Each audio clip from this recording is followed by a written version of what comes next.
the CNN, Pretoria, South Africa. All right, Beth, what do you make of this story with only 6 years, possibly 3? It's the same judge that initially gave him a lighter sentence. I mean, this is really not just, a lot of people are saying. Well, this Judge Masipa had presided over the trial, and she had found him guilty of the lower offense of culpable homicide. And the system is very different in South Africa because the appellate court could change the verdict and put in a murder verdict and send it back for sentencing. So that's what happened.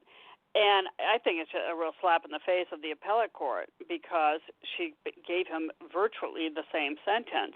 Now, the law in South Africa allows a judge to depart downward from the mandatory 15 years for substantial and compelling reasons. I think those are the buzzwords.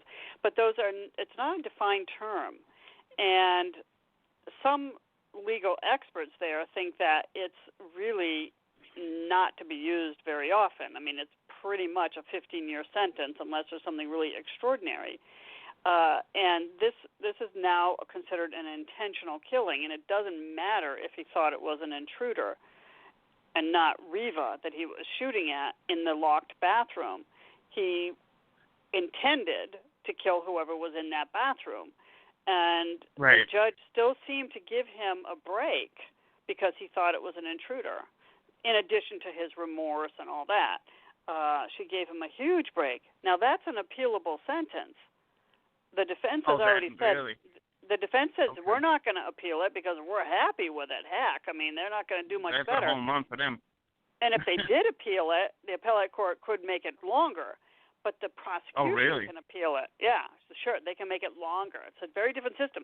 So, but the prosecution may be appealing it, so we just need to monitor the story and see if indeed they file a notice of appeal and ask an appellate court to give him a longer sentence. Has he spent any time in jail? Yes, he spent about a year, I believe, and he'll get credit for that.